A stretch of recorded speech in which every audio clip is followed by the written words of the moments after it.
C10 Talk, episode 145. Aaron and Emily from Flying Sparks Garage, Live Love Wrench, and many, many more. They're an absolute dynamic duo, and we're glad to have them in the C10 Nation. So then the next day, we're at a different booth signing posters, and the guy comes up, and Aaron's standing right next to me, and he goes, I need 6 of those, of the posters. And I said, you're going to get 1, and Aaron's going to sign it. And he goes, I don't want Aaron to sign it. And Aaron goes, you get none. And Aaron looked at him, and the guy just walked off and was grumbling. Damn, son. Welcome to C10 Talk, your C10 Truck podcast. Here's your host, Ronnie Welch.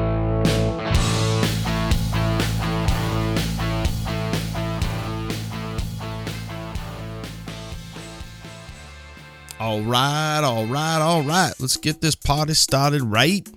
Here we go. What up, C10 Nation?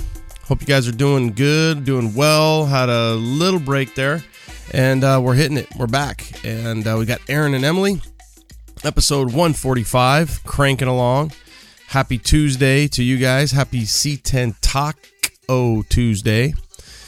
Orange Slice updates, we're cranking. Hopefully you guys are loving the IGTV. I have some stuff for YouTube, but it's a pain in my butt to get it together and get it out. So I've been cheating and putting it on IGTV. So check out C10 Talk and our IGTV channel. Some fun stuff there. Johnny and Charles came over the other day, and we did a little tip tech that Charles kind of laid down on us. So that was fun.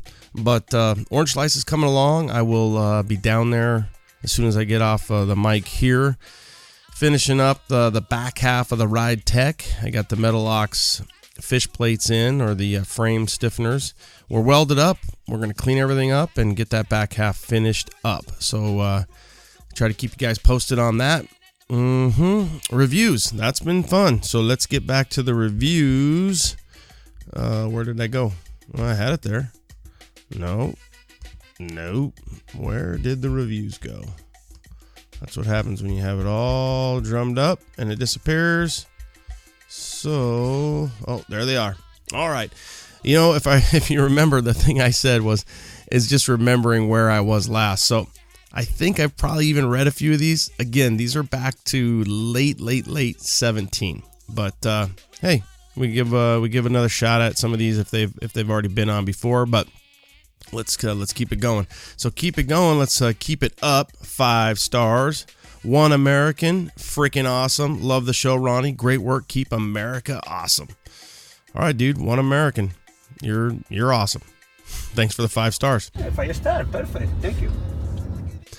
C10, 5 stars by Big Sexy GMC. Thanks for getting me back into the C10 scene. I have a 1971 GMC long bed slammed 5.7 named Big Sexy. I've had it for over 21 years. Love all the topics and hearing about all the people. Hearing about all the people's builds out there in the nation. Keep up the good work. Well, if you've had it for 21 years, you didn't leave. So welcome back to the nation. And we're glad that you got Big Sexy back on the road. So Big Sexy GMC, thanks for the 5 stars. 5 stars, perfect. Thank you. Leading the C10 Nation. Oh boy, this is CTP Concepts, which is Travis, homeboy up in Reno. And thank you, Travis. Dude's amazing. And that's why I was kind of thinking I might have read this. Not only is Ronnie a great guy, thank you, but I feel like since he has been doing C10 Talk, it's pulled the C10 community closer together. Keep it up the good work. I'm pretty sure I read that. That one's always a good one. I love that dude, and thank you. I love the position of the community and where we're all at and bringing it together. So thanks, Travis. 5 stars. 5 stars. Perfect. Thank you. Ronnie, did you even know that you're my long run buddy? I think this one's Mama Losh, so they're starting to come back. I'm going to have to really look into this. 5 stars. When I hit the trails for a long solo run, I forget how long I've been running or how long I still have to go because I love C10 Talk. Thank you. Thanks for keeping me company over the miles. Great job, Ronnie. 5 stars, a foodie in sneakers. 5 stars. Perfect. Thank you. Mama Losh, I'm pretty sure. Tell Mr. Losh that we love him too, just because he wants to eat Oreos all the time. All right, so I'm going to end it off with Mama Losh there, 5 stars if you guys can. Please take the time, share the pod, review the pod, and keep those coming. And if you have the time, if you're listening right now and you haven't had a chance to give us a review, please do. If you don't know how, send me an email, Ronnie at C10 Talk, Ronnie at C10 Talk, and I will send you a link on how to do that. Something a little different, I'm going to just blast out the sponsors instead of sneaking them in on you guys. Today's episode, 145, is brought to you by Brothers, BrothersTrucks.com. No-brainer. So I get people all the time, where do you buy this? Where do you buy that? BrothersTrucks.com. They've got it. 1947 through 87 Chevy and GMC truck parts. And I just saw the other day, Mr. Mike Finnegan got a shit ton of parts from Brothers. There's a reason why. He's building, putting it all around, the RoadKill long bed there, flatbed, car hauler. Why am I drawing a blank on that? But BrothersTrucks.com, you need it, they got it. Pretty much everything. So give them a call, sign up, get their seasonal catalog. And again, they're a big supporter. I've been buying my parts from them for over 20 years. BrothersTrucks.com. How about PRP.com? What the hell is PRP? Precision Replacement Parts. Seal your build right. No brainer. You're building a truck. You're taking it on the road. You're trying to get some shows in. It might rain. It might not. You want to keep that AC in. You need to seal your build right. How do you do that? Just like all the pros. The top tier dudes are using PRP.com. Precision Replacement Parts. Derek and the staff over there, they work really hard. They're active on our scene. They're hitting up car shows, truck shows, you name it. Precision Replacement Parts. If you've got a wing window that you need repaired, you can send it back to them. I was talking to my buddy Bowman the other day, him and his dad, and they did it themselves. You could save some money if you want to do it yourself. It's a pain in the ass. If you want to ship it out, you ship it over to PRP.com. If you need belt moldings, if you need any other seals, hit up PRP.com, or better yet, ask for it at your favorite C10 parts dealer. Precision Replacement Parts, ask for the green stuff. How about AZ Pro, our friends over at Pro Performance? That's Travis, that's Nick, that's Little Ed, turning into Big Ed. I saw him the other day, and I was over there. I was buying some stuff. I was actually picking up my chop and block chassis.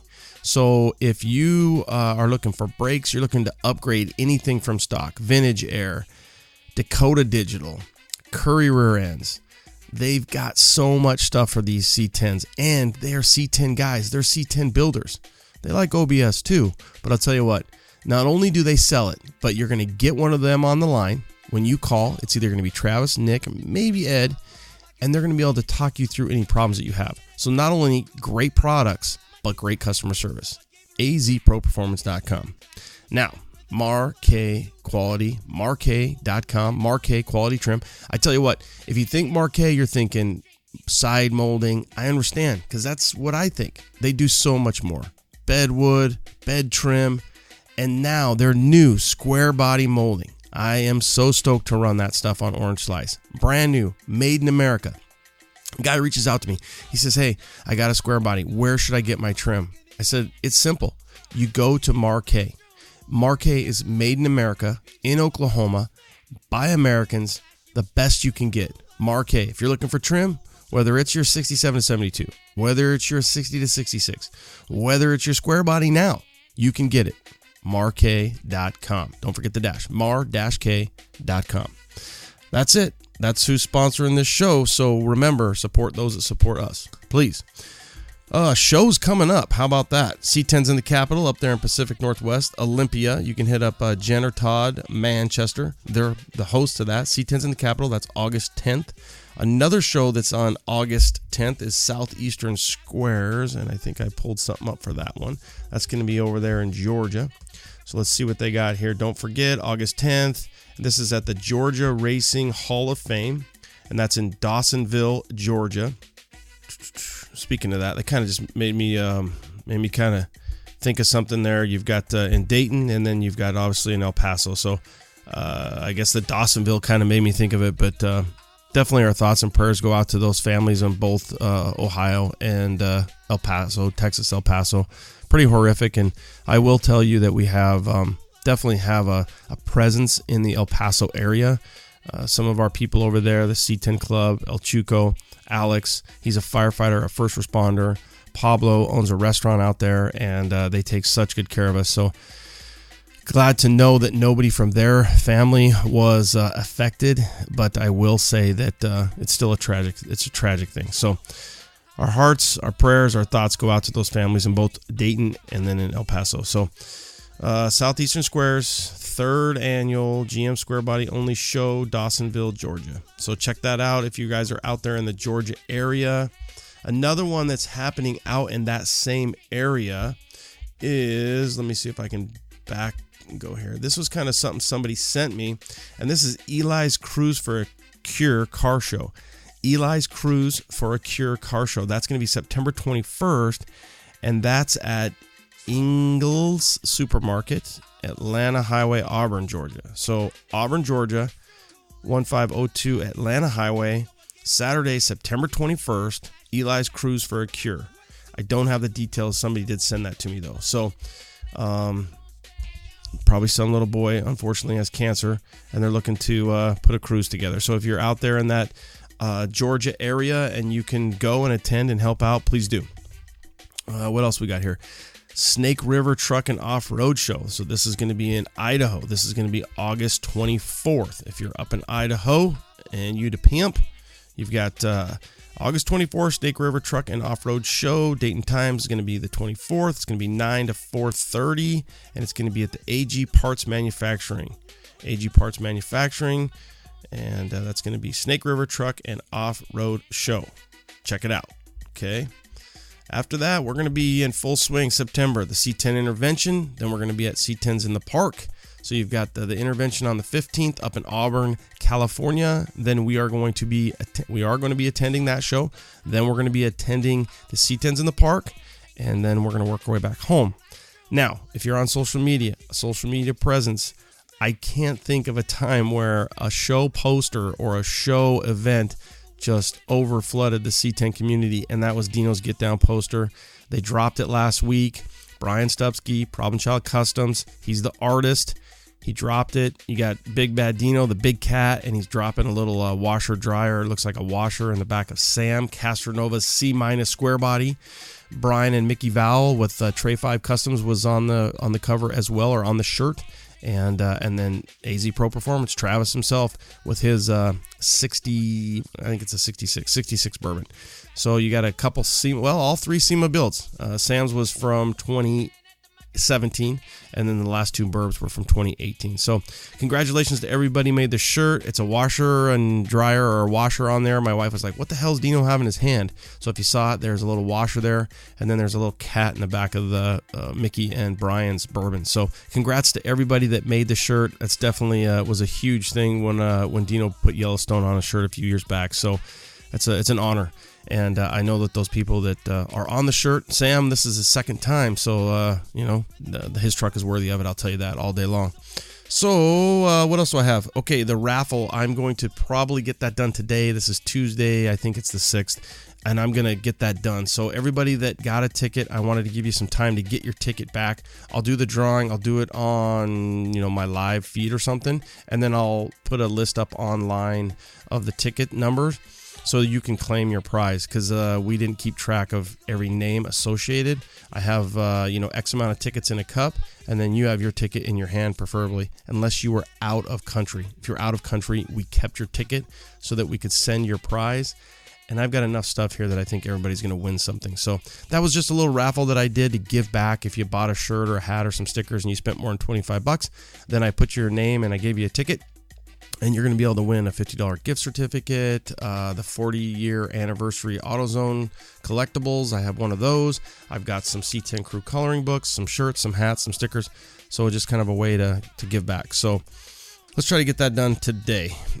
Check out our website. We've got our new shirts, the C10 Summer. That one is moving quick. So if you've got a specific size you want, grab it now. You got the Freedom Warrior, which is the 1976 Spirit of America, or Spirit of the Nation now, and then everything else we got in stock. Tons of keychains. Those move really fast. Those are kind of a leather style, and we do have some OBS ones that should be here any day now. So speaking of OBSs, OBS Talk, you'll see about once a month I'll be doing an OBS episode, and I was able to secure OBS_Talk on Instagram, OBS_talk on Instagram. Somebody had already taken OBS talk, and I'll be honest with you, I kind of like the underscore. It was funny though. I tried to secure it, and then it was like, meep, meep, meep, meep. This is illegal.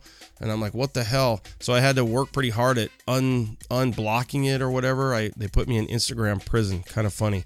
I got out. I'm out on bail. Thanks for whoever bailed me out. Rob C. Beasley. I think you might have had something to do with that. I appreciate it, but I got out of Instagram jail. I'm not looking to post a ton of content because I can barely manage what I got. But obviously when I have OBS episodes, I'll drop them there, and I'll probably drop them on C10 Talk. I'll try to post up some stuff, but OBS Talk, OBS_talk. Follow it on Instagram if you want. Check it out. That's it. I do have the next episode for C10 Talk already recorded. That's going to be C10 Sales. If you check him out, C10 Sales, he's probably one of the fastest movers on InstaWiener. He's picking up followers faster than he can handle. And he's probably got a DM box that's over 100 full of everybody who wants to sell their truck and reach out. And you think about how popular these trucks are. Well, they're popular, but people, we need to connect buyers and sellers and people out there. So C10 Sales, if you haven't checked him out, check him out.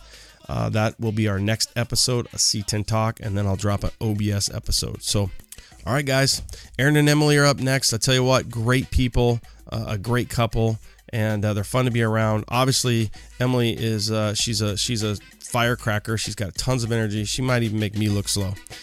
Had a great time interviewing them and getting to know them even a little bit better. So I hope you enjoy the episode. I know I did. Do what you do. Stay out of trouble. Have a great week.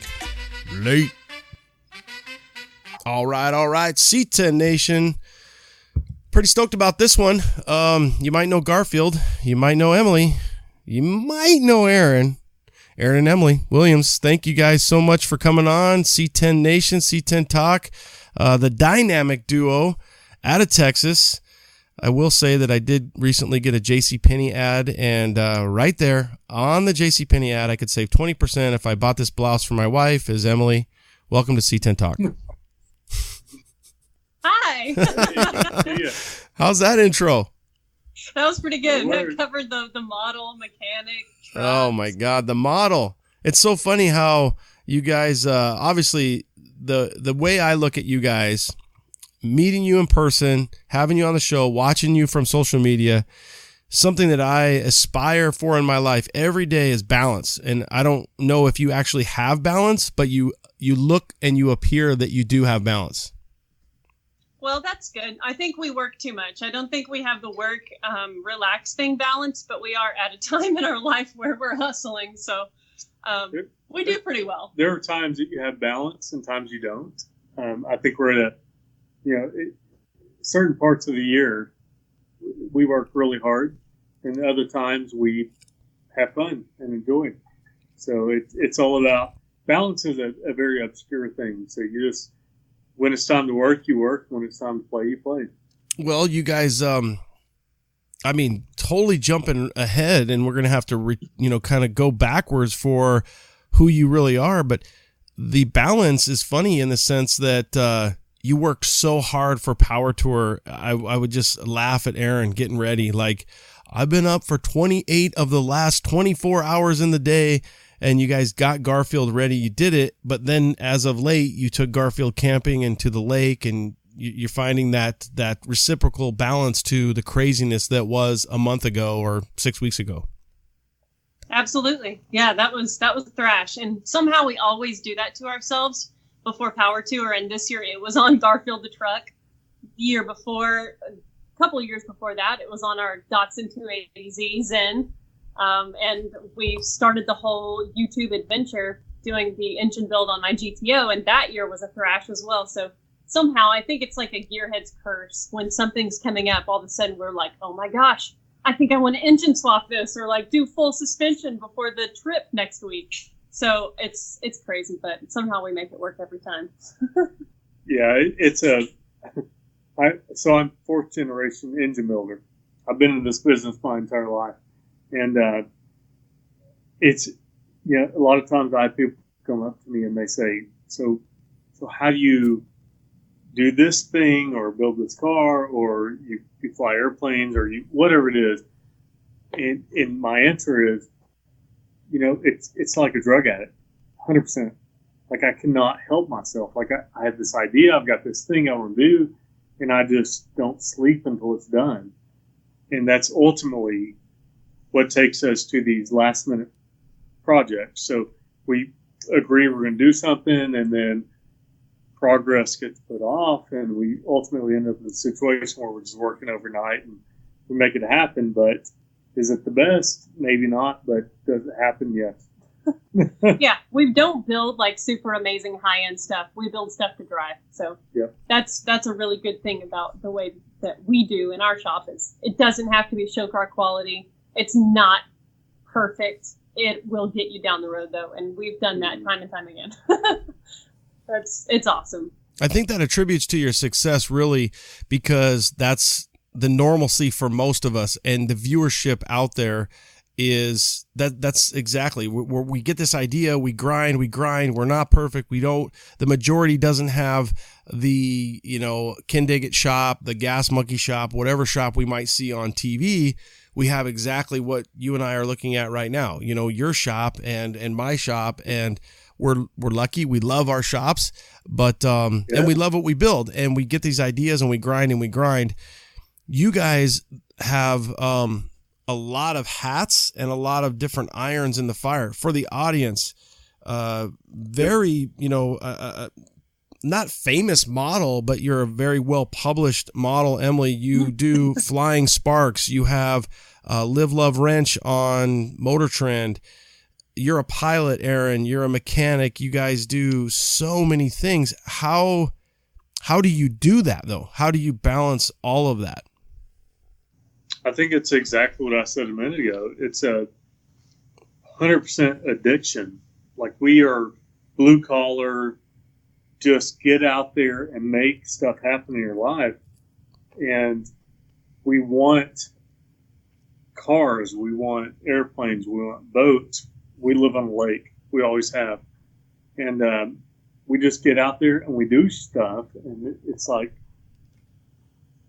we have a life we expect, and we just go out and do it.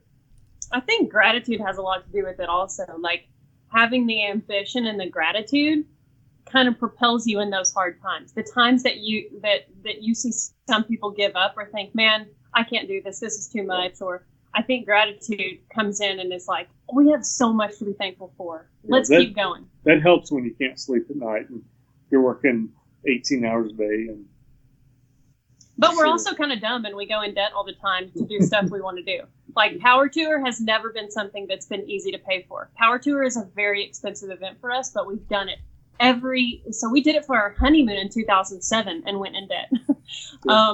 But somehow you do scrounge things together or sell something and pay for it. And the first year we started the YouTube channel, 2015.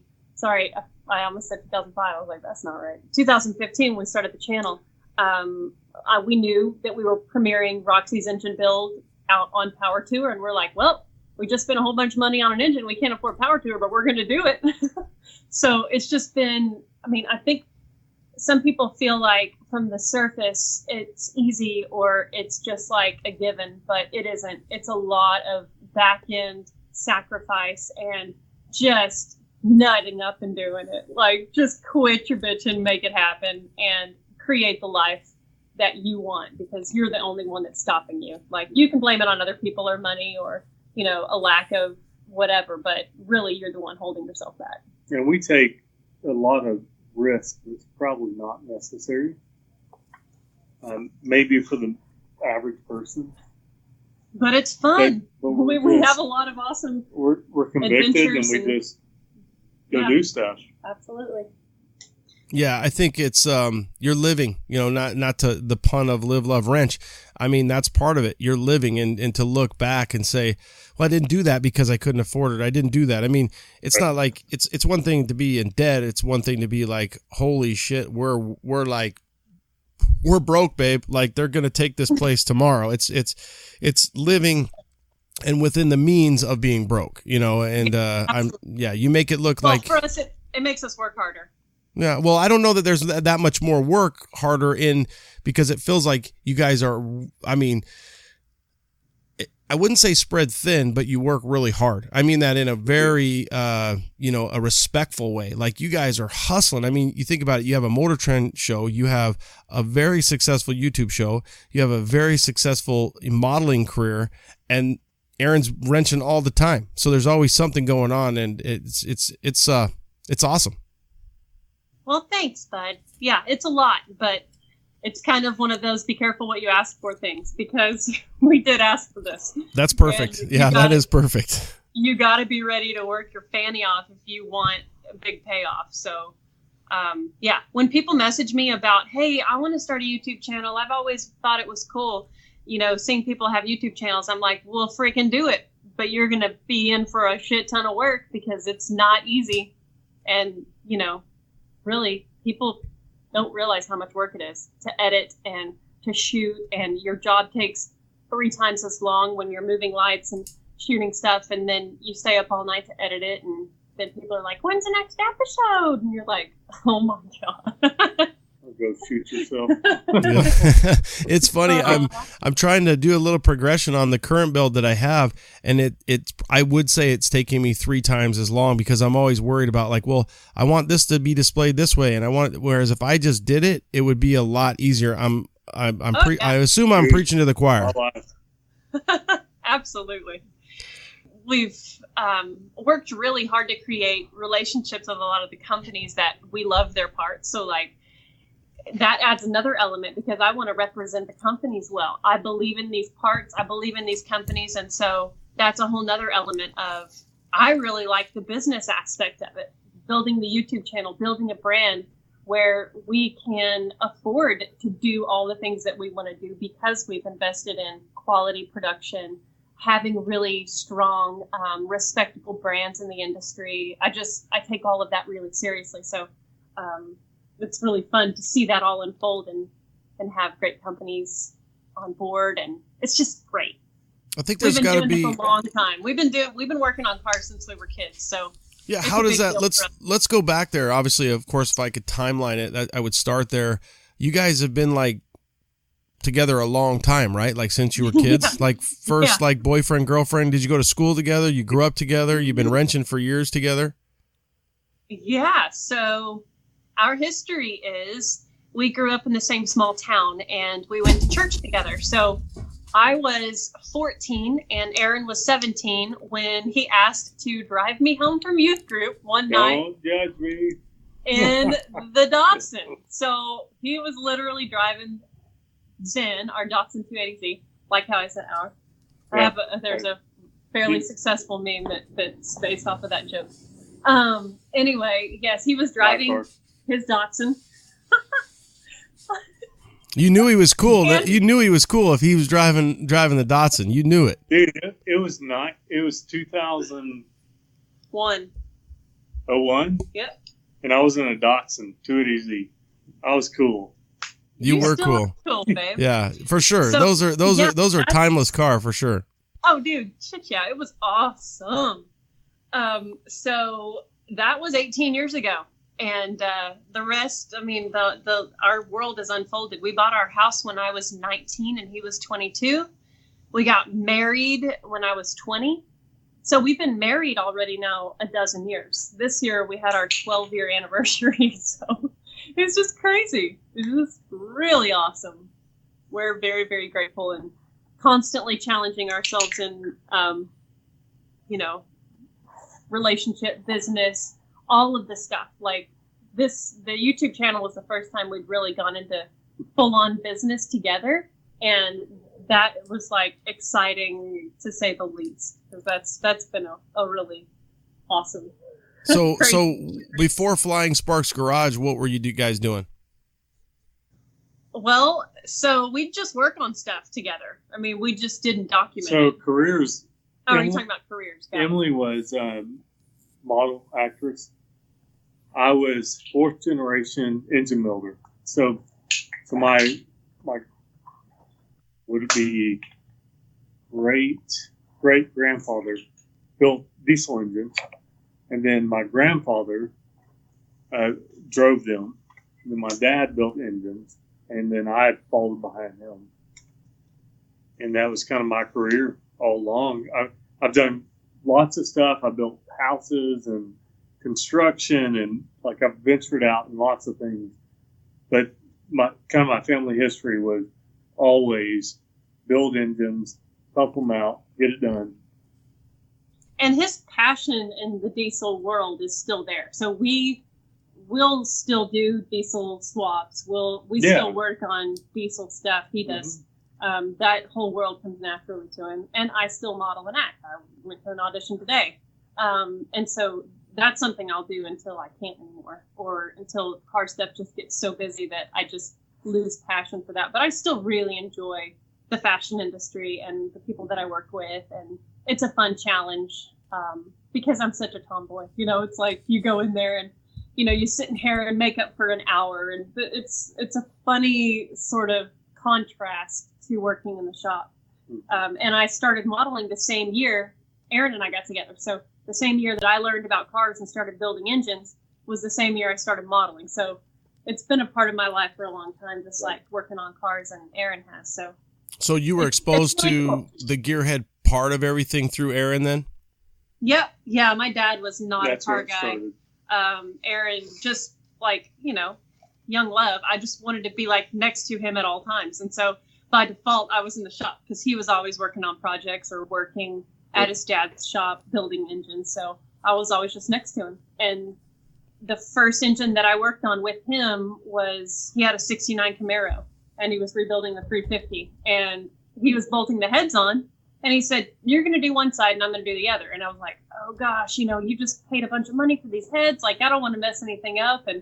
And so he torqued the head bolts on one side and I torqued the head bolts on the other. And I was like, okay, I'm ready for you to check my work. And he was like, no, I'm not checking your work. Like, you have to feel the feelings. If you did it right, you got to feel those feelings. And if you did it wrong, you have to feel those. And I was like, oh my God. Like, it was the scariest, craziest That's how I was raised. feeling ever. But dude, that's what got me hooked. Like, we hit the road in that car, and just that feeling that I had of like, I turned wrenches and tightened bolts in something that's hurling us down the road. And I just felt that feeling of like, holy shit, this is awesome. Like, I didn't know any other girls that had done that. And the sense of accomplishment was the coolest thing ever. So that's what got me hooked. And if it goes wrong, you feel the weight of that. Like, this is my responsibility. I feel this. And you, next time you do it right. Yeah. Like, you pay more attention. Yeah, and that's life, right? I mean, accountability. Yeah. Yeah. All summed up by a motor builder, and just torquing down heads to the right torque and so on and so forth. It's a simple thing, but it's such a life lesson that you can't explain. So, you know, you look back and you think young love, and then you guys transgressed all the way through. You guys have powered through 12 years. No pun on power. It seems like you guys kind of have a little anniversary kind of thing, a power tour anniversary going.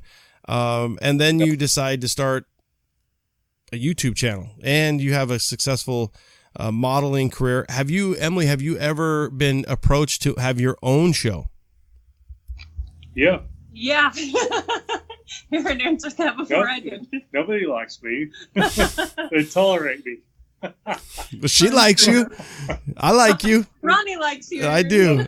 Every time I talk to Emily, I'm always like, what's the cute one doing? I want to know what the cute one's doing. Yeah. She's like, what? Oh, God. Yeah. We know who gets all the attention. Okay. We know. Right? Yeah. Oh, man. Well, it's a male dominant industry. Like, come on. Well, that's why I can only imagine that there's guys out there like, we want Emily, and you're like, who's this guy? Who's this guy right here? And they're like, no, we want her. I can only imagine. And so I'm sure you can't share all the stories, but you could probably share some of the stories. When I first started working with this production company that did Live, Love, Wrench, they flew me out to Florida and I shot, and they just wanted me to come out. And I shot a little short sort of sizzle for them to send to Motor Trend. And while I was there, I shot with Jared Zimmerman, who's also a host on a different show, and super good dude. I like him a lot. But I pretty much said to the production company, I'm really not interested in doing a show with some other dude. Not my jam. But if you guys want to do a show that's modeled off of our real life, which is our YouTube channel of us working together on stuff and building stuff we like, then I'm down. And so Live, Love, Rent was born. But the reality is, like, I know visually and all of that good stuff, a pretty girl work on cars, that's a whole thing. But we have found that they're showing the two of us together in a committed, healthy, positive relationship. There have been a ton of really awesome people give feedback that's very inspiring, and wives coming out into the shop and inspired because I'm working with Erin. So while I know that it's more marketable in the industry to be a single female, and if you want to grow fast, you know, just show your boobies, like that's a really quick way, but it's just not my vibe. And I really, really like being respected by the men and liked by the wives, and an inspiration to like young women and all that stuff. Like I like our path. I like how authentic we've chosen to be, and not that if a female in the industry does show her boobs, that's not authentic. I'm not saying that, but there are certain things that we've done very intentionally to reach an audience and inspire families that is very heartfelt, instead of just based upon that I'm a pretty girl working in the shop, you know? Yeah, there's a lot more to it. I could see it being challenging, and I could see it from the perspective of you're a Christian family, you know, Texas Christian, and what you're doing is exactly that, you know, Live, Love, Wrench. I could see where, for example, All Girls Garages had a couple people come through that shop, and I could see them saying, "Hey, Emily, how's it going?" And, you know, so I know too that you're good buddies with the RoadKill guys and girls and guys, and obviously, and so I could see a lot going on there. So I just wonder if at times you're like, man, we have to sit down at, you know, at dinner, and we're going to make some decisions here. Which direction are we going as a power couple? Right. Yeah, I mean, ultimately, we are who we are. And Emily as a co-host on RoadKill is not going to work. Like, we just do what we do, and we enjoy it. And that's ultimately, Yeah, that's what works. Good. Well, that's why Flying Sparks Garage is so popular, and that's why it's so successful. Now, Live, Love, Wrench, you've got, I think was there like about a dozen episodes? Yeah, it was a 10-episode season. Yeah. Yep. Okay. And is that coming back? Will we see more of that? Well, we don't know yet. What we've been told by the network is it's not canceled, but all of programming for 2020 is kind of on hold from what we understand. Mm-hmm. So we've definitely not been told it's not coming back, but we don't know yet. It's kind of like the network is a big machine that we don't really understand. It's all a lot of communication from one person to another person to another person. Yeah. The production company said that the ratings were great and that the network and as a whole liked Live, Love, Wrench. But I think that it's a lot different from normal TV programming because it's so raw and kind of YouTube-y. You know, we shot the intro to each of those episodes and outro with an iPhone. Like the network really told the production company, we do not want you to slick them up. We want them to be really real. We love their YouTube-y vibe. So I don't know. I mean, I think a part of its success on YouTube is because of that. And I don't know if that will transition and translate to TV for a second season, but it's really no skin off our backs. We enjoyed shooting the show, and we have lots of awesome ideas to make it better if it gets another season. But that's really why we negotiated for so long with the network and with the production company, is because we love Flying Sparks Garage so much. We wanted to keep it, and that's what we can control. That's what we have built around our life. So the TV show can come or go. We're good either way because we've got Flying Sparks and we've got that brand there that we're so proud of, and that's such a big part of our world. So we don't know about the TV thing. It's been fun though. Yeah, I wonder. I don't think the network listens to C10 Talk at all, so I don't think we have to worry about that. But how do you compare the two? When you think about, Flying Sparks is so authentic and so real and just really not all that edited, and just, it's a wholesome show. Not that, Live, Love, Wrench obviously is as well, but everything you guys are doing, but that, Flying Sparks is definitely who you guys are. Yeah. So Live, Love, Wrench really had a different vibe, and we were ourselves. I mean, it was just us wrenching, and that didn't change. And, there are a lot of like silly jokes that don't make it into the cut that are real and everything, but a lot of our goofiness did. But the thing that really made the difference, in my opinion, when I watched the show is, one, we weren't working on our own cars. So because of the network show and keeping Flying Sparks Garage separate from it, we weren't able to work on any of our own cars on the TV show. So we were really just working on cars that the production company had sourced. So we were a part of a lot of the production meetings, focusing on pre-production of each episode and giving ideas. And the network came with ideas, the production company came with ideas, and we came with ideas. And that was a really cool deal to be able to be a part of that. But it was a different vibe working on random cars versus our own builds, that there was a lot of heart behind those builds. So I think that didn't translate quite as well on the TV show, because there's a certain amount of like excitement when you're building something for yourself that you can go get in and like do a burnout in. And when it's someone else's car, it's just not the same. So that was a difference that I saw on the show. And the element of all the people, you can talk about that, going and shooting in the set with all the crew. So definitely we went from our shop with Emily and I, maybe one other person, and ultimately I'm an introvert, so that was a challenge for me. Yeah, it's just different. I mean, when it's a whole production crew and you're mic'd up the whole time, like it's just different. But really, everyone that we worked with was super, super good. Mm-hmm. Very complimentary of us, very excited to shoot something like we were bringing to the table. They all were super stoked to shoot stuff where the lighting didn't matter, like to be super perfect. And, it wasn't like a product feature kind of deal. It was very real and authentic, and everybody loved that. So overall, it was a really good experience. And it'll be interesting to see if it rolls back around, if the network orders another season.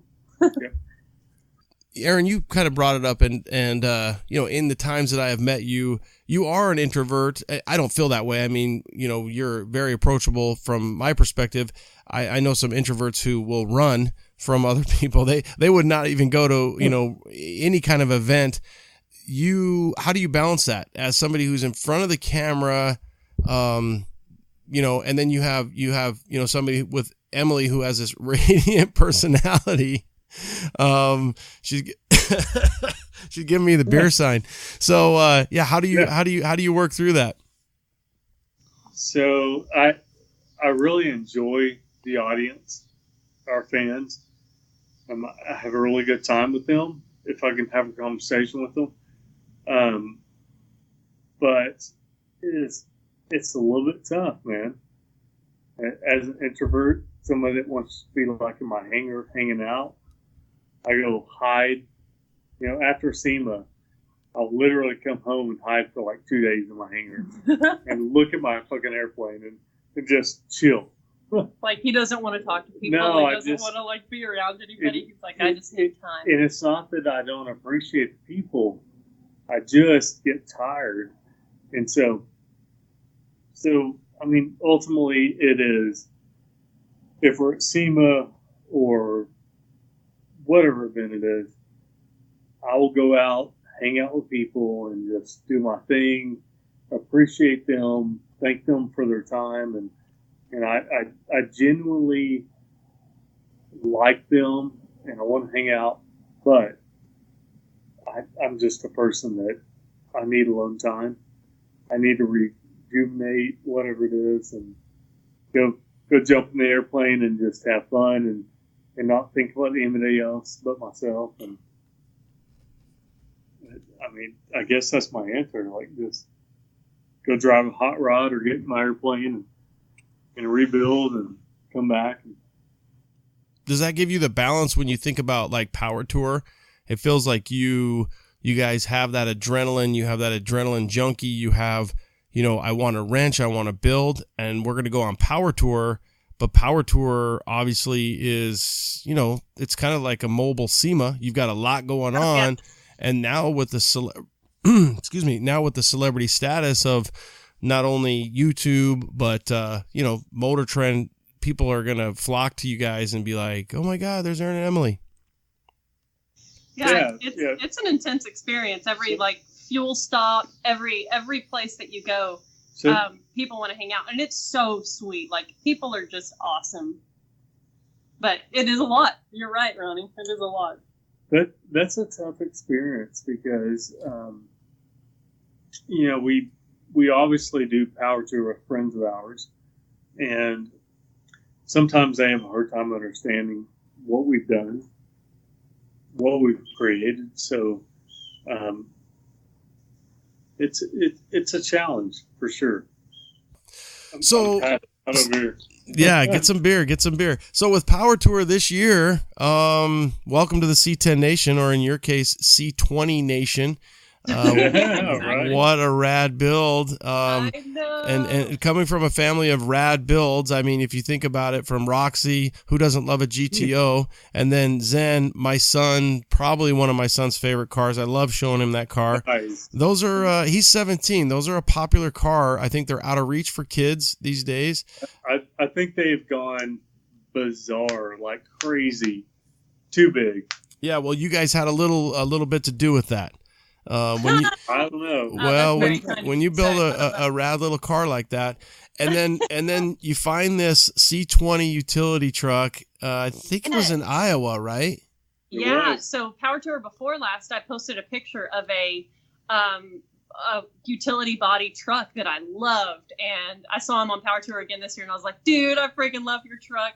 It's all like electric companied out, and on the side of the bed it says, let us check your shorts. I just thought that was like the greatest thing. And when I posted that picture, I had a guy send me a picture of a truck that was for sale in his town, and I'm like, dude, how much does he want for that? Like, I love that truck. Utility beds just do not get enough love. And it was pretty cheap. I was like, oh my God, $3,500, we got to go get that truck. So huge thanks to John for sending us that, because we got our fannies down there and picked that thing up. And it was really funny because we expected that to be like a really roadkilly adventure episode and the truck to break and all that good stuff, but it didn't. It was like so good. So what do you do with a perfectly good vehicle that doesn't give you any issues? You tear it apart. So that's what we did. Well, and that you guys covered that on Flying Sparks. So for the audience, if you guys want to see the trip when they go pick up the truck, all of it's all documented. It's all online. You can check it out. Yep. How did you come up with Garfield? Aaron thought of the name. We always name our vehicles, and the fact that was like a big, fat, orangish yellow truck, and we didn't even know if it was slow at the time. It's not that slow, but it's just kind of like, it's not lazy. But he was like, we should name it Garfield the truck. And I'm like, dude, that is so freaking great. It just fit. It was just good. So that's all due to Aaron. Good. So tell us about the build. Tell us about the adventure. I mean, a little ride tech on there, a little Power Tour. Yes. You guys, you guys hooked it up. Yeah. So for us with this build, the wheels, the ride height, and the pinstriping were the three things that just made this truck come alive. Like, it was so good before. And the other side, I think we talked about it, but I'm third generation engine builder, 18-wheelers. Like, if it's not useful, I don't need it. Like, that's my entire life.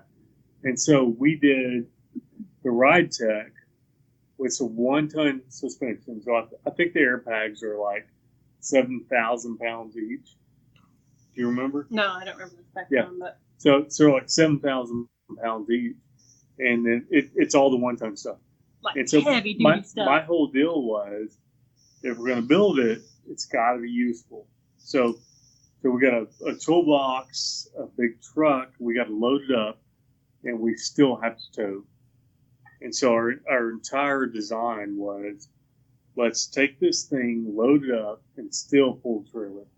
Yeah, so it's a totally functional tool truck, and we did the 4-link system as well from RideTech. That was just a killer kit, and that was really fun. That was our first 4-link to install, and it went in beautifully. And it was good stuff. The only issue we had was because we put the panhard bar a little too close to one of the airbags. So on our test drive, our panhard bar bracket rubbed one of our airbags and exploded the bag, and it was just an adventure. Like, it was crazy hilarious. It was just amateur but stuff. like, you know, that was an issue. But then it was like late that night that we moved the panhard bar bracket to make the airbag fit, and this was like 2 days before the tour. So we ran up to Summit, got another airbag, and then that was really the only big issue we had on the tour was those welds on that panhard bar bracket broke. So our camera car behind us, Eric and Leanna, we got a text from them, and they said, hey, we don't see anything visually wrong, but we smell burning rubber. And so we were like, that's weird. Let's pull off and check this out. Well, it's because our rear axle was just floating back there, and it was rubbing up against, thankfully, the tool bed kept it from going, too far off. So it was just, the tire was rubbing against the inside wall of the tool bed. And so we were parked at a gas station, and thanks, you shared the video on your channel too, but I just made a video that said, hey guys, we're here. We need a welder. Our panhard bars come loose. And I think it was like 15 minutes. We had someone that was 4 miles away. Yeah. Had a welder that was like, come on out. My family's so excited to meet you guys. And it was a really cute experience. It was fun. It was awesome. So, I mean, that was really the only big issue we had on Power Tour. We had little things, but that could have been a bad issue, but it wasn't that bad. It was just like, this is funny. So, yeah. What was the response what was the response? You love the electric truck. You loved the let's check your shorts. You now have your own utility bed. You have a C20. What was the response from the people, and how has it been so far for you guys? Probably the biggest thing was it looks so much better in person than on the internet. Yeah, I was astounded because I feel like it photographs. That's what I say about Aaron. I know. Oh, yeah. I mean, you see him in person, you're like, damn. It's astonishing. Damn, son. You look good, Aaron. How you doing? What's up, Bill? Who's this Emily girl you keep talking about? Oh, my gosh. All right, back to RideTech. So people were like, I can't believe how this truck looks in person. Like, it's just awesome to see it in person. So that was probably the most feedback we got was across the board. Everybody's like, it's so much better in person. So that was really fun. What about the paint? That old school ochre hold up real good. It looks really good. Yeah, I mean, we were on a buffer on it. We polished it pretty good. And so we didn't do much to the rust, but the paint shined, man. Yeah. It looks good. Aaron did both the doors in the shop before Tanner came to Pinstripe. And so we hadn't even done the front clip, hood, or roof until we were on the tour. We literally went to a Harbor Freight and bought a tiny little generator. And I mean, you guys will see this in the episode. We were such dorks because we really wanted it to look pretty. We wanted it to match, and we wanted the paint to shine more. And so we wet sanded and buffed the damn truck in the Harbor Freight parking lot on Power Tour. Yep. Really late one night, and it was really funny. But that's, you know what? That's part of the adventures of Power Tour. Like 9 times out of 10, when you're in a hotel parking lot, people are like working on their junk. They've got their tools strung out. People order pizza for delivery, and they're like working on their stuff on Power Tour. It's so much fun. Yeah, it's fun. Explain to the audience how that all works. My goal for 2020 is to go on Power Tour, take my son. Nice. How does it all work? I mean, I know it like sells out in like a day or 12 hours. You have to just... No, Power Tour doesn't sell out. Well, the hotels. Oh, the hotels. Yeah. once they release the stops, you got to get your hotel reservations. But you can always get them later and just stay, 10 or 15 minutes outside of the town. Like, it's not like people just can't go because of hotels. So, in fact, one of our friends, Matt, who is Imperial Beach Dad on Instagram, he was able to go and decided to go later than we did. And after, most of the hotels were booked. And I booked all of his hotels for him, but he was, 10 or 15 minutes outside of town, which really isn't bad.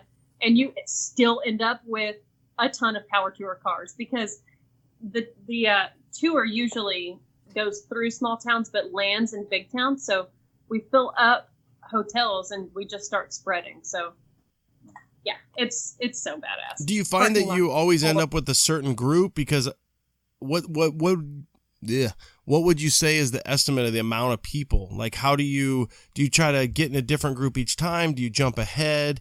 Do you say, oh, I want to get to this town and chill out for the day? Or you're like, I'm along for every party every night. I want to hit the big town. I want to hit the scene. How do you balance that? Well, I mean, that's pretty much up to you.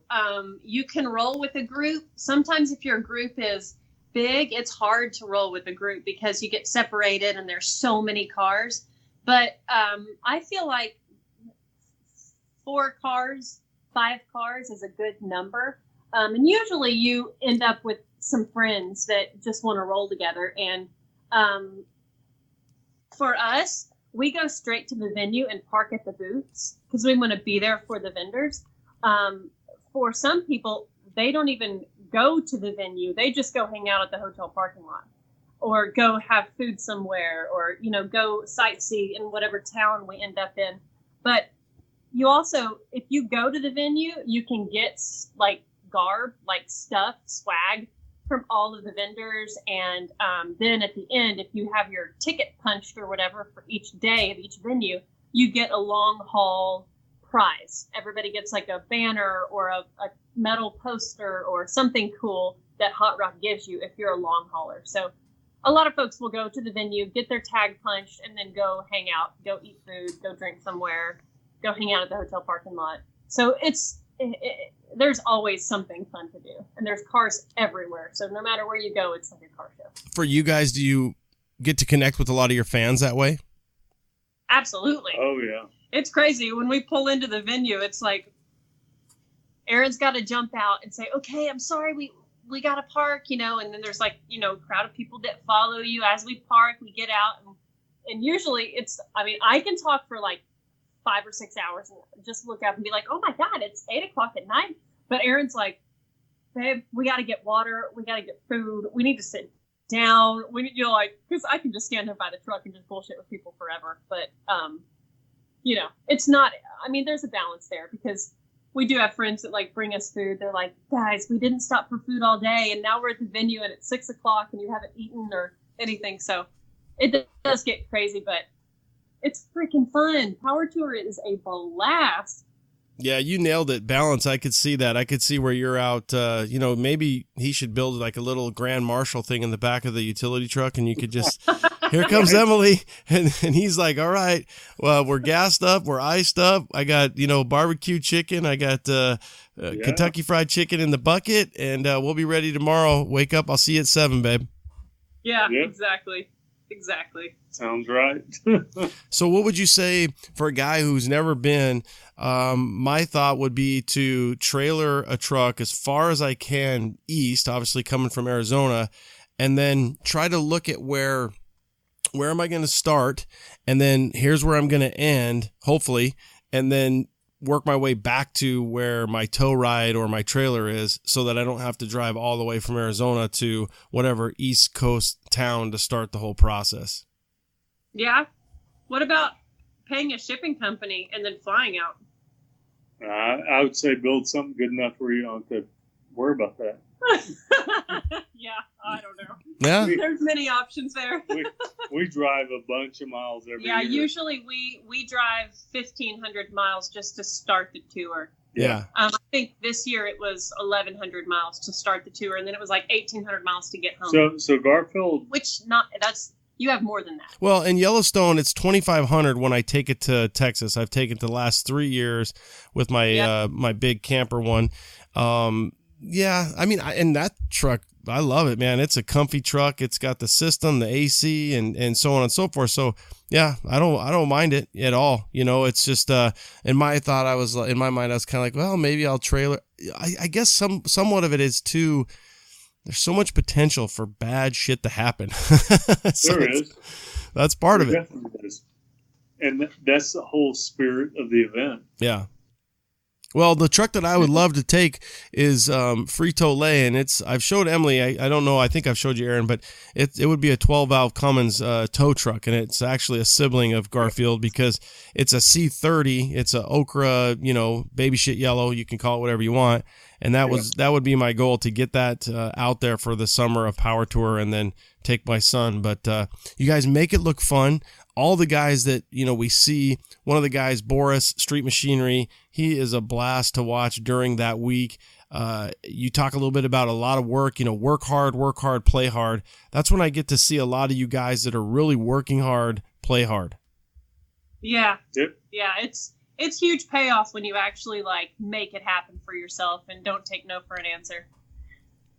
So where do you guys see, for that truck? What else do you have plans? I know you got Detroit steel wheels on it. You got the solid, you got the ride tech that you did to it. What air system are you working with on that truck? We're ride tech. Now. Okay. So it's right. We've got the AirPod system. And, honestly, I have no complaints with them. It's a MV 4500. Yeah. We did an overdrive swap. Yep. It's pretty good setup. That engine, we just went, 400 miles, and it towed it. I think if we use the truck long term, it's Duramax Allison. That's where it's at for me personally. No Cummins, huh? What's that? No Cummins? Dude, it's cliche. It's simple. It's one wire. It's whatever. No, I mean, I think that's cool. I'm doing a Cummins in my truck. Cliche and one wire. The only thing, and I drive a Duramax daily. I mean, I love my Duramax with my Allison. For me, part of it is because of the truck. It's the attitude. It's the stacks. It's the NV 4500. It's the rock tumbler. To hear that. Hearing it for 3,000 miles is, a little different. I had a 96 and my wife's like, this thing is so loud when we got the Duramax. What a difference. So I would never argue with Cummins. The thing is, I've done a bunch of them. Like, we swapped Jeeps. We've done 4BTs. We've done 6BTs. We've done common rails. That's my entire life. Yeah. Because of that, I've done so many of them. On the C20, to me, a Duramax is the answer. Cool. I hope you do it. If I could mate that Duramax to the MV 4500, it's golden. Like, that's just a beautiful combination. We'll see if we can do that or not. I don't know. But So what I've been told, I was just up in Montana and I did an interview with diesel conversion specialists, and the one thing the guy said, just to kind of food for thought, and you can get the Duramax with a lot of the vans, and the vans have the 4L80. So yeah. What he was saying, and I asked him, I was like, well, what's your thought on the 4L80 versus obviously the 6-speed? And I love my 6-speed in my Duramax. I mean, I absolutely just shift on the fly. I can tow, I can do everything. But his thing was just that the 4L80, do you really need the 6 gears to get to that high gear? So you're going through 4 gears versus the 6 gear. And then I did another pod with the Diesel Performance podcast, and they're out of Illinois. And he said that they had a Duramax that it was mated to a 4L80, and they did whatever they had to do to wire it up to an Allison. And before they knew it, they switched it back because they were just like, hey, the 4L80 is just fine. It was a pain in the ass. They didn't go forward with it. So just if you come across a van truck, because the vans have, just the utility box style van truck, they'll have the Allison they'll have the Duramax with the 4L80, and you can get an LBZ that way. That's pretty cool. Yeah. Cool. And again, back to, like you said, I'm almost going down the alley of the cliche because I want the 5-speed. I want to be able to roll through those gears. And we love throwing the gears in Garfield. Yeah. Like, we'd be sad to have an automatic in it, but.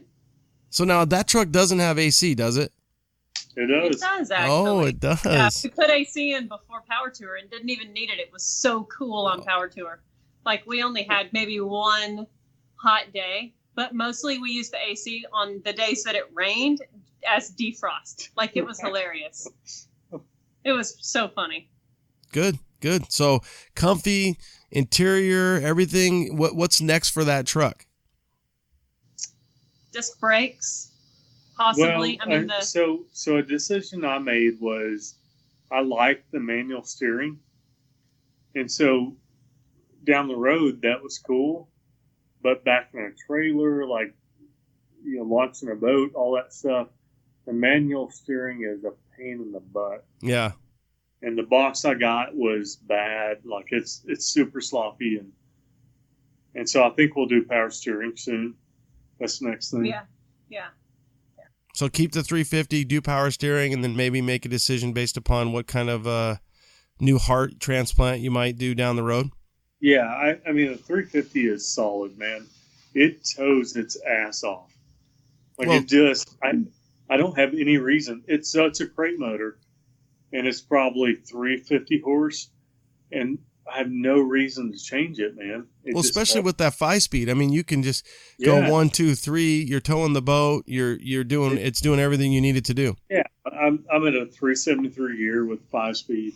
Like, it just works its nuts off. Yeah, we put the 14-bolt rear end out of the same truck that we got the NV4500 from. So it's got a newer generation rear end, which is really good. So, man, we're happy with it. We've got so many other projects we've got to move on to in the shop that once we get something rolling, kind of like with Zen, it's just a stock 5.3, and we'd love to change that, but the car is running and it's good.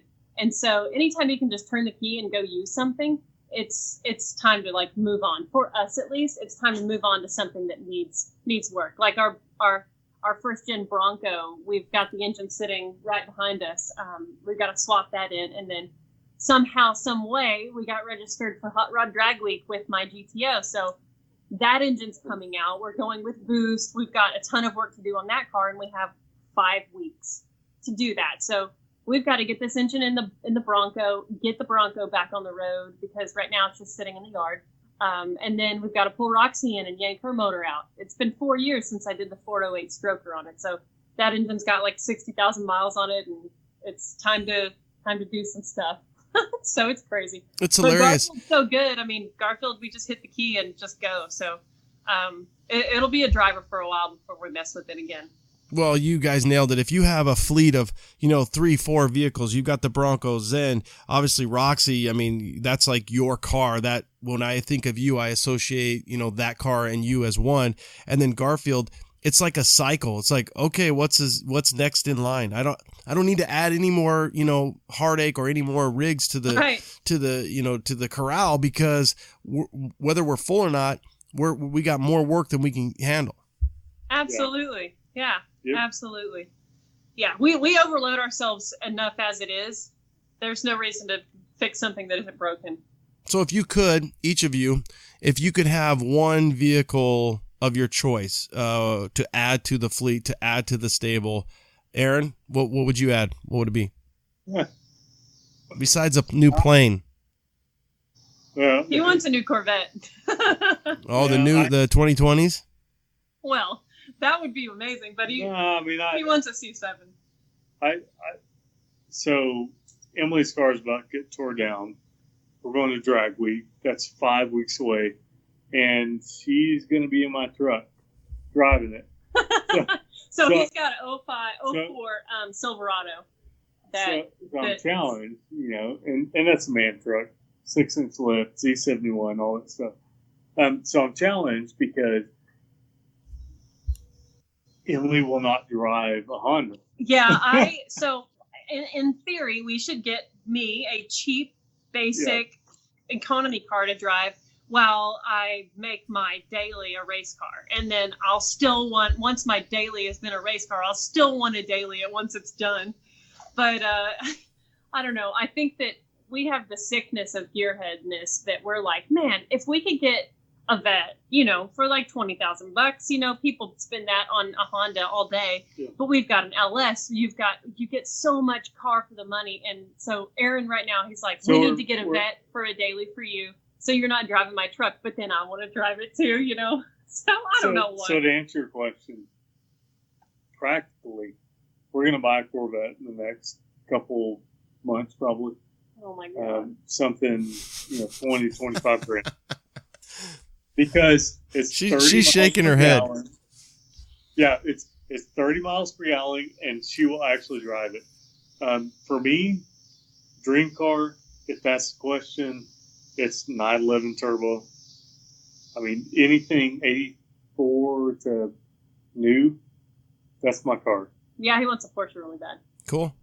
It's dream car. It's not too different from my Datsun. Yeah, I'm thinking you kind of have the poor man's version right now, so keep rocking it and you make it look good. Yeah. I bet there's a lot of guys that would probably trade you, so you might might fish that out there. That thing is it's pretty rad. It's not the Rotzen, it's the Zen. So if you guys are RoadKill fans for the audience, it's very different. Yeah, Emily, what would you take if you could trade all the cars in, or just buy a new car, or add a new car to the stable? I'm a doofus because I get that question all the time, and I like a lot of cars. Like I really like Hellcats. I think that they're badass. Like I would drive a Hellcat, but I wouldn't say that.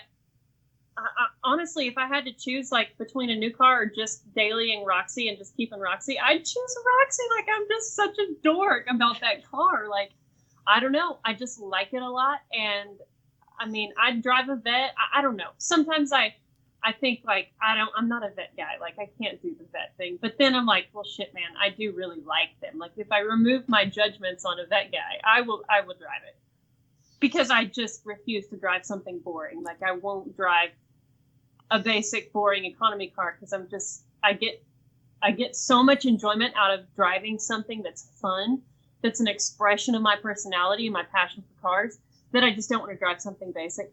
But that's cost us a lot of money, and it will cost us a lot of money in the future. What about a Hellcat? I think that Hellcat would be, a Hellcat? I think a Hellcat would be really an awesome daily, but they're still pretty expensive, right? Like, that's not the same price range as like a vet, is it? Not an older vet, no. But have you ever been in a Demon? Have you ever seen or ridden in a Demon? I have driven one. Oh I think Demons are killer. Yeah. I'm sure that would replace my likeness for a Hellcat instantly. But I've driven General Maintenance. I've driven RoadKill's Hellcat, and that was really fun. So I have a lot of respect for those cars. I think they're badass. Yeah, I think Mopar would. I think Dodge would love to work a deal with you guys. Well, with one of you. They need to hit us up. They need to hit us up. Talk about the dynamic of the hot chick in the Hellcat. They're like, all right, Emily, we'll work a sponsorship deal with you right here, girl. They should. Oh my God, they should. Maybe I have to talk to them. Yeah, you need to talk to the RoadKill boys and hook that up. What's the future? What's the future look like for you guys? What would you say? Depending on Live Love Ranch and your modeling career and so on and so forth, do you have 5-year plans of, or do you just grind so hard that you don't get past 2 months? I think we have dreams. Like, I really think that staying in the mode of what's achievable right now is really effective. Like, I have like fun ideas of building our brand to where I can mix the modeling and acting. Like I look at actresses like Charlize Theron that does huge, amazing ad campaigns in Vogue, not because she's such a great actress, but because of the powerful nature of her actual character in real life. Like she's so beautiful and so powerful and so badass that she books huge ad campaigns like that. I think that would be really fun to build a brand where we do that sort of stuff. where I can still do the modeling aspect and utilize that. But then it's more because of the brand that we've built. Like, people look at us and go, they are so cool and they're so real and they're so inspiring that we want to use them for our ad campaigns or whatever. I think that would be super badass. I think that it's just going to unfold how it's going to unfold. I don't know what to expect in the future with social media. I mean, Instagram could crash today, and then, you know what? I don't have those 97,000 followers or whatever. You know, it's like, it's all just kind of, it's an idea. People follow it and people like you and stuff, but it's all very, I don't know what to think about YouTube and Instagram. I mean, I utilize the shit out of it, but I don't know what to expect within the future of all of that. And so I don't put a ton of sort of self-validation in that. It's just like, it's awesome and it's so wonderful to connect with people, but I don't know what the future holds with everything. So you kind of mentioned like the modeling. Do you ever think, I'm thinking you have to fill this, both of you. Do you ever get to where you're thinking, if I put more eggs in one career, because you balance it, again, that's like the theme of this show, the balance. If you said, all right, Aaron, I'm going to go 95% modeling, do you think that would go? Do you ever struggle internally as a couple? Do you sit down, you're eating steak dinner, whatever it is, and you're like, I feel like I really need to work on the modeling more. I feel like we really need to work on the YouTube more. Yeah. So before the YouTube that's channel, always a balance. Yeah, right? Before the YouTube channel, I put a ton into the modeling career. So that by default makes me travel a lot. So like, I would go and live in Miami for a month and do castings and build my portfolio and work with catalog clients, or I would go to Chicago and, you know, do that again in a different market. So as a model and building your brand in that industry, it's really good to go travel to different markets. So that's a really good thing. But honestly, I saw myself as somebody that wanted something more out of the industry. And so with the YouTube and the sort of social media influencer thing, I saw that as an expansion of my modeling career and acting career. And it was like a really cool thing to expand that. But I work more on that than I do the modeling stuff now. I think generally there are two things. The audience doesn't know that Emily has had an incredible career in modeling. They also don't know that I have done everything I can to work and expand that career. So those dates in Miami where she was renting an apartment, I was helping her pay for that apartment. Those months she was in Italy renting spaces, she and I combined were paying for that and making that stuff happen. I don't know that the audience fully understands that from a very young age we were expanding that career, and to this day I still don't think they fully understand that, you know, 80% of our income comes from Emily's modeling career. Like, her acting, her modeling is still like this massive thing in our life that creates the content that people enjoy. Yeah, it's a lot of work. And that may be minimizing what I've done as well, but we both have worked very hard, and ultimately what I'm trying to say is we work lots of hours to create content that other people enjoy, whether it be, you know, me mechanicking or whatever. Well, it doesn't minimize it, and I'll tell you why. Because just like we talked about how you go and, you know, the ice is done, the gas is done, we're ready to go, babe. I mean, let's be honest, we know who the superstar is, right? But I think you're comfortable with that. So I think that it takes, you know, for every great man, there's an amazing wife behind her. Well, for every amazing woman, there's an amazing man behind it, and it's a balance. And you guys, however you've made it work, you've found that, and so it's pretty cool. And please don't ever think that I know she's going to tell you that there is no minimalizing what you're doing every day behind the scenes, you know, and you've got the star in front of you. for the audience, literally, I mean, I'll get like, I was funny one day, I got like this, I think it was JCPenney's, and I'm like, is this you? I look at it and I'm like, I'm pretty sure it's her. And so, I mean, you have a very successful modeling career. Yeah, it's really good. It's hard in the fashion industry to be somebody when you're really just like a clothing hanger, and you're hired based on your look. It's not necessarily who you are as a person. Now, I do have a lot of clients that continue to hire me because of how I am to work with, but it's a very surface industry, and so I like the contrast to the automotive world and how much like that whole world makes me very intimidated. Because I want to do well and I want to be articulate and I don't want to sound like a dumb girl talking about cars. The fashion industry is exact opposite. I just go in and I'm like, here I am. If you like my look, cool. If I fit the clothes, cool. If not, that's all right. Like, it is what it is. There's a lot less emotion caught up in the fashion industry for me as there is in the automotive industry. So when I go in for jobs and auditions and castings and stuff with fashion, man, I just go in and I'm like, here I am. I put on the dress, I put on the heels, I do the whole thing. I'm professional. I don't go in with greasy nails. I take care of myself and I'm on time and I'm very, professional, but I have a lot less worry about the intensity of that job. Like, that job is very easy and simple, and I just go in and I'm, judged on mostly just my appearance, and it's not their fault. That's what they're looking for, is a certain look. And there's levels of depth that people get it if they, have a girl that's got a great look, but she's really unprofessional and she's never on time and she shows up to jobs hungover, then chances are she's not going to come back, even if she has the look. And that's where being professional comes in handy. But yeah, I do need to work more on my fashion career and building my book and submitting my portfolio to other agencies and other markets, because that's one of the ways that you grow as a model, is having agencies in all these different markets that are working for you. Right now, I mostly work in Dallas because they're the main agency. They're my local agency that I work with the most.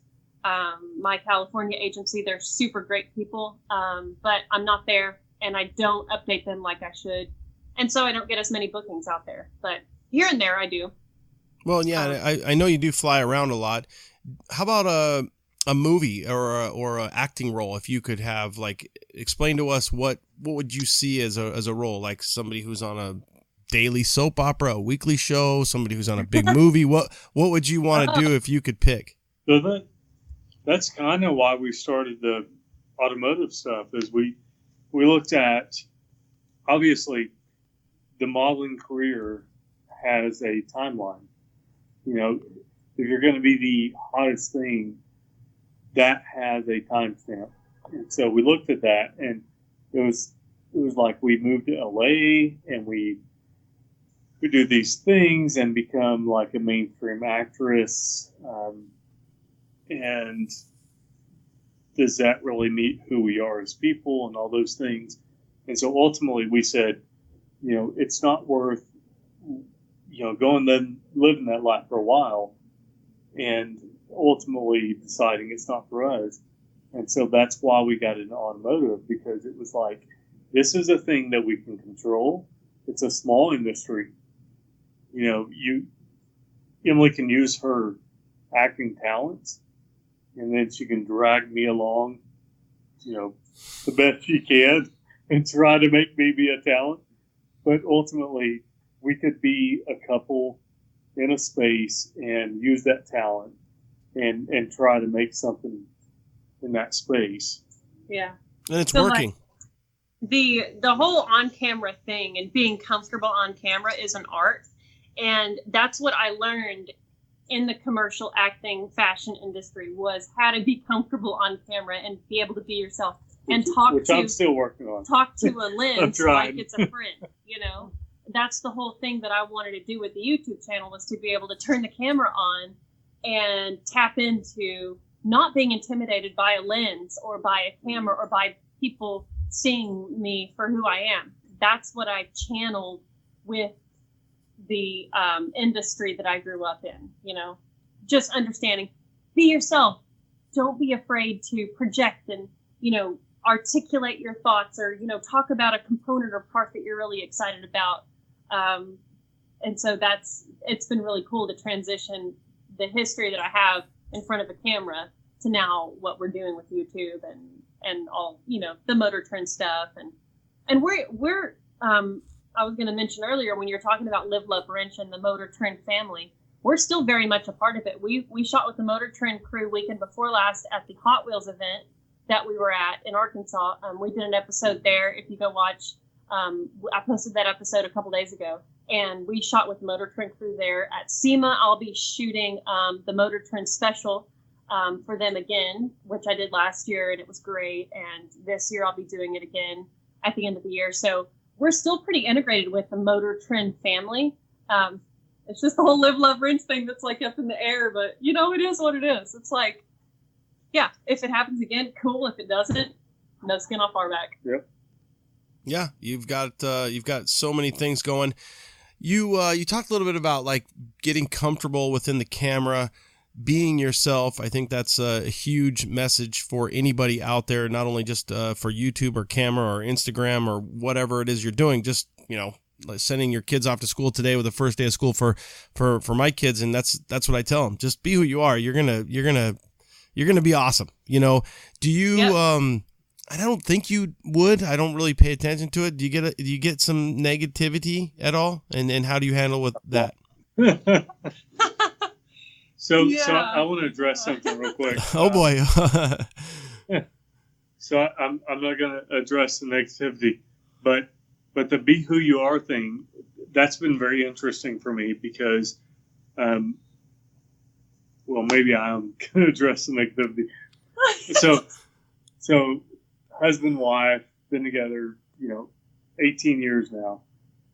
It's been very difficult with all the people that, the men that say the things and I'm redneck Texas, like.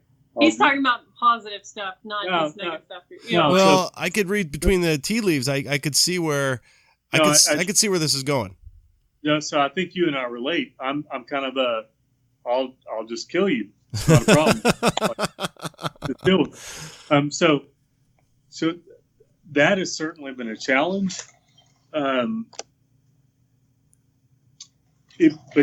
the personality on camera thing, it's been very interesting for me because I've often felt I'm very introverted. I feel very I just want to hide in my shop and do my job, or I get in my airplane and I just fly my trip. Nobody knows who I am. I'm 73189er, and I just go do my thing. That's been comfort for me. It's been a bit of a challenge, like people questioning me and challenging me, and then challenging Emily, and that whole thing of the like. From a relationship perspective, or from an intellect and tech perspective, or all? And so I've given up on the intellect a long time ago. The relationship part of it, because I realized I'll never be smarter than anybody. Like I've given up on that. But like our relationship is, I started out being very combative, and then eventually moved to, okay, people are who they are, and just don't worry about it.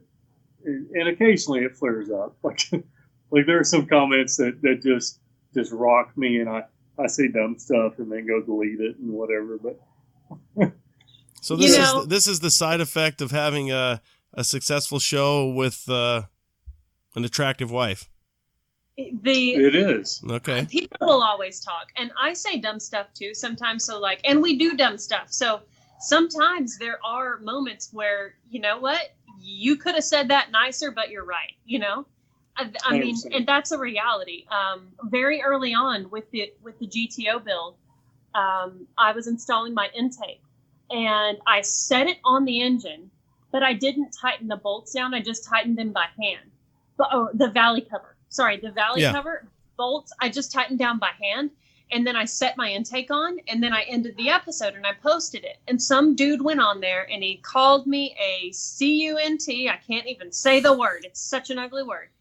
And he talked about that I used normal bolts instead of the low-profile button head bolts on the valley cover, and they were going to pop up through the bottom of my intake and ruin it. And I'm such a dumb bitch, all that stuff, just being super mean.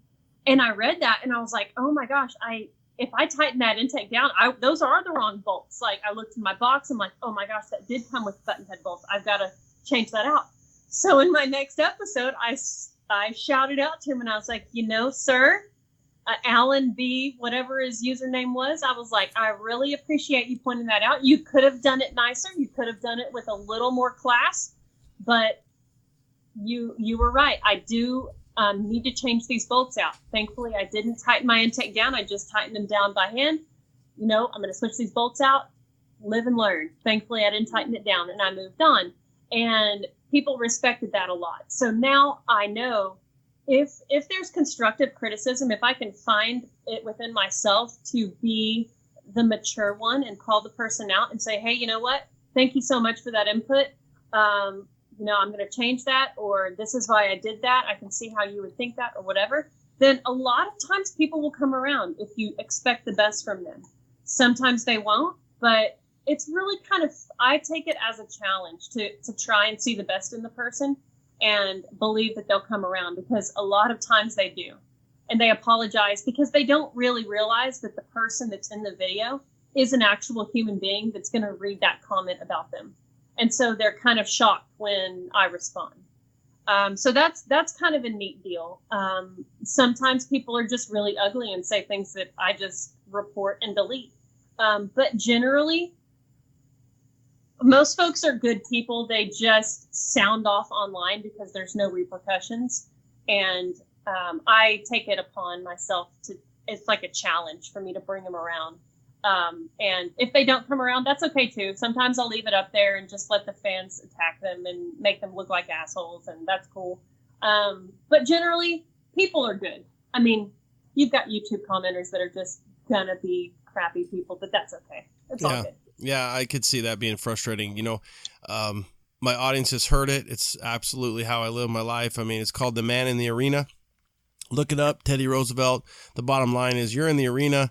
You're sweating, you're doing it, you're working, and they bought a ticket to be in that arena and watch you. And it's easy in today's world, the keyboard warrior is they're out there, man. And I don't know, I kind of like the whether it's a life lesson or just kind of don't put anything or write anything or type or text anything that you wouldn't say to their face. Would you say that to her in her face?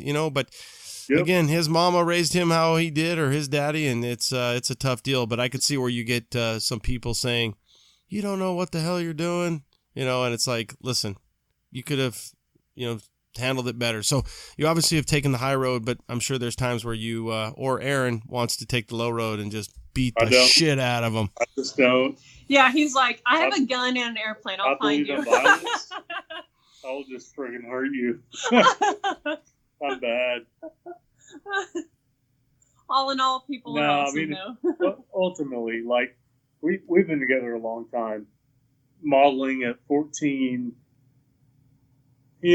car girl, attractive girl in this industry. Like, I've had to manage a lot of those feelings. Yeah. But there are sometimes I just want to go redneck and just hurt people. That's the way I grew up. Like, you just hurt people. I almost think that the bliss and the positivity of not only the good comments, but when people meet you in person, whether that's through a RoadKill event, whether that's through a Motor Trend event, whether that's through Power Tour, hopefully that balances some of that negativity, even though that stuff will zing you. You cut me deep there, AB1679er. But hopefully the families and the everybody that you interact with balances that out, because I mean, that's what it's all about. Yeah, that's a good point. I mean, when we go to live events, ultimately we deal with people that are just fantastic. There's so many more good ones than bad ones. Families and just neat people. And you never interact in person. You never encounter the people that are rude and that have opinions that are unwarranted or whatever. That's because they're sitting at home on their computer blasting the next guy, because that's what they do. They don't actually come out to the event. They don't actually show up and meet somebody. There was this one guy. Oh, there was this one guy. Yeah, let's go. Let's talk about this one guy. What did he do? I wasn't there, obviously. No, you were there. PRI, industry only kind of deal. Somehow this guy got in. He had printed off a bunch of posters of me, like really nice 8x10 prints, and a bunch of my modeling pictures. And he was having me sign all of them, and each one of them, he told me where exactly to sign on the photo, and he was being really weird about it. And I made the first round, I was not involved. We were signing autographs, so I was like... He was separate talking to other people. I was talking to other people. I did not see this. I was being, like, funny about it. I said, golly, dude, are you going to put this on eBay or something? And he looked at me, because I was, like, being my bubbly, normal self. And he looked at me, and he goes, well, I got to pay my mortgage somehow. And he's hustling. And he was also kind of angry that I called him out on it in front of all the people that were waiting. Because it was really kind of rude of him to be like having me sign a whole bunch of stuff when all these people are waiting, that whole thing. And I thought that was really awkward. I was like, wow, okay, all right. So you really are. You don't really care who I am, or you're not really necessarily even a fan. You're just like wanting to use my brand to make yourself money. Okay, all right. So then the next day, I told Aaron about it. Then the next day, we're at a different booth signing posters, and the guy comes up. And Aaron's standing right next to me, and he goes, I need 6 of those, of the posters. And I said, you're going to get 1, and Aaron's going to sign it. And he goes, I don't want Aaron to sign it. And Aaron goes, you get none. And Aaron looked at him, and the guy just walked off and was grumbling. But I was like, babe, don't do it. Don't do it. Dude, I could tell Aaron's like, Aaron I come was from a getting different fired world. up, and he looked at him. So cute type. Yeah, Aaron looked at him, and he's like, "You get none." And I was like, "Oh, geez, don't hurt him, Aaron." But the dude was really weird, and he was not being cool. If he were cool about it, then that would be one thing. But that was one person in person, real life, had the balls to do that, and I was just like, "Oh, geez, you need to get out of here before you get hurt, little buddy." But it's an interesting challenge because we have our audience and we have, we want to be nice people in front of the audience and all these things. But I'm East Texas. I am nice people, Aaron. I will literally wring your freaking neck over shit like that. But I don't think that people don't expect you not to. That's for sure. I mean, no way. I mean, I got mad respect for what I can only perceive is a lot of stuff where you bite your tongue, and dude, I will break some people's nose over nothing. That's the way I'm wired. But I can't do it. No, you can't. It hasn't happened since high school. You can't because it's not worth it. It's not worth it at all. No, it's not. Go back to the plane. Go work on one of the 5 projects and go track down that LBZ with the 4080. Get it ready for Garfield. That's it. It's not worth it. When you're wired that way, it's so hard to just go, okay, I'm just gonna do my thing and just hang out and not. It's hard, man. Yeah, we have at work. So as a firefighter, and then we interact with cops. We get patients, and whether you want a client, patient, somebody, and they do that kind of stuff, and you just kind of get in the moment. You kind of go back to that high school thing where you're like, "Are you kidding me?" But then you're like, "Okay, I'm in a different role now. Hopefully, a little more, a little bit more mature." And then you just say, "Okay, listen, I got to step away." The good thing for us is we can go back and throw something against the wall, and then we all kind of talk about it amongst each other, and then it turns into jokes and so on and so forth. But for you guys in that element, you're like, dude, are you kidding me? I will break your fucking face. You're like right now. And then you just got to say, all right, I need to take a deep breath and let me revisit this in a few minutes because it's not worth it. But yeah, So we're doing Dr. Phil. We're doing some different stuff with Aaron and Emily tonight. Okay, so you got a deal workout with Hellcat. You've got the Bronco still needs the motor that's behind you. The GTO is Roxy's getting a new motor because you're taking it to some Motor Trend power tour drag thing in 5 weeks. Drag week. Hot rod drag week. I gotta learn how to be a race car driver, right? Where's it at? Where is that at? It starts in Ohio. Okay. And then the stops are, near there, couple hundred miles apart. Oh my gosh, I'm so nervous. But Aaron and I are both gonna drive Roxy, so we're gonna be banging gears. That car is a T56 car. It's not gonna be a breeze. We gotta learn how to drive. We're that not thing. gonna be fast. So will you trailer it up there? Will you trailer it to start? Yeah. We will. Okay. Yeah. Okay, so Garfield, we got pictures of it towing a boat. We got it on Power Tour. You guys are in the C10 Nation, and yeah, we're pretty stoked about it. Anything else coming up? Anything you want to announce to the world of trucks and internet and anything else about what's going on with Aaron and Emily? I don't think so. Okay, so they can. I got one question for you. So, Yeah. and I feel like I should know this, but maybe my audience feels the same way. Who's the cute little girl? 'Cause you guys don't have kids, right? Who no, is that? She's not our kid. Yeah. She's the neighbor kid. No, Oh. she's our niece. She's your niece. She's our Okay. niece, so my sister's daughter. Yeah. Yeah.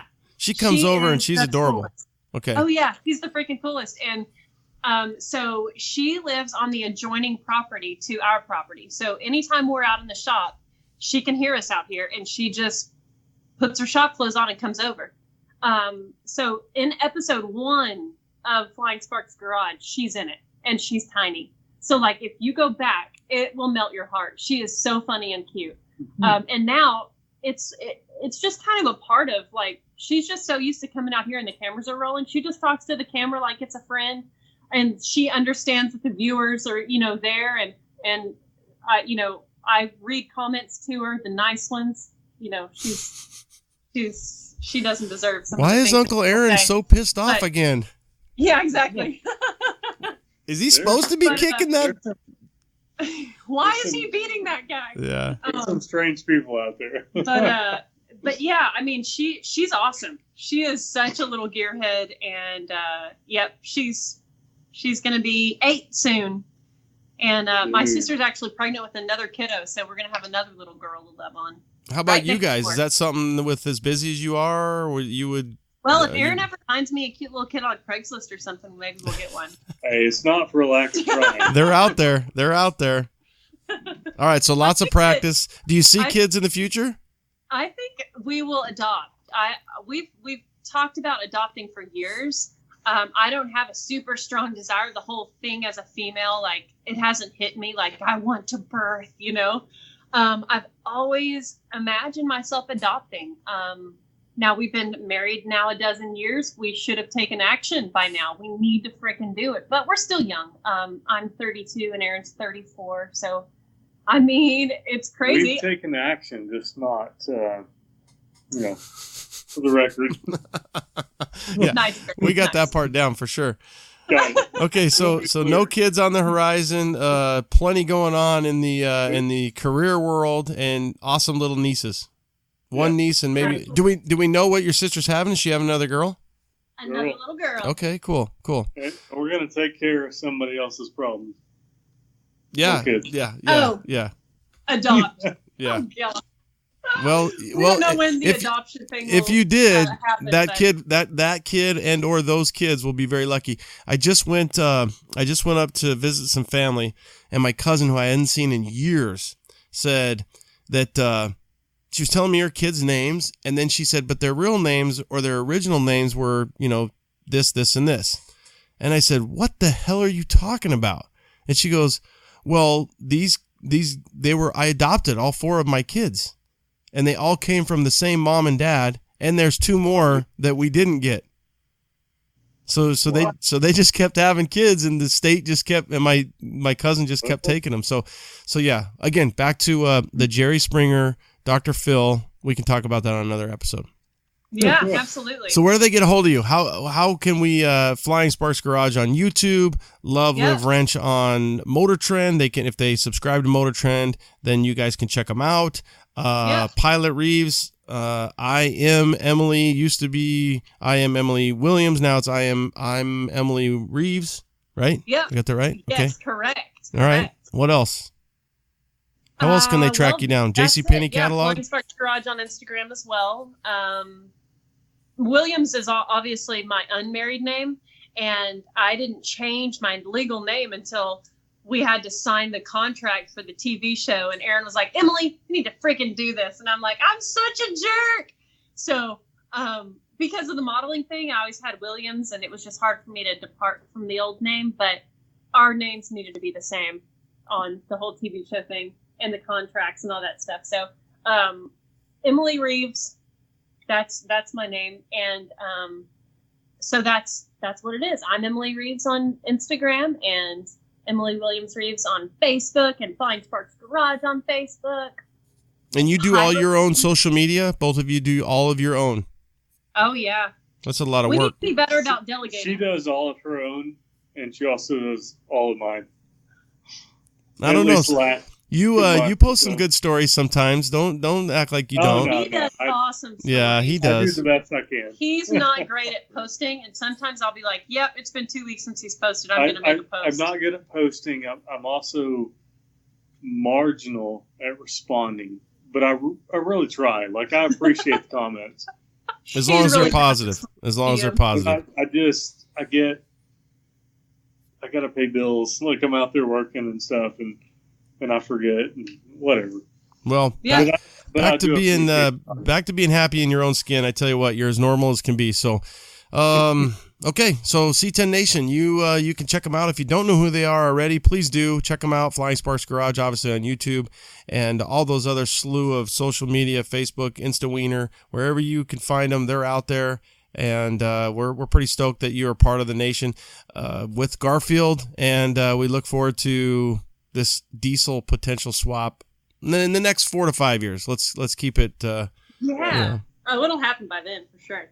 Okay, Flying Sparks Garage. So, are we going to see everything that happens with Roxy in lieu of the next 5 weeks when you get ready for? Yes. Okay, so we can check that out. It'll be Christmas. Whatever, babe. By the time you get it edited and dropped on there.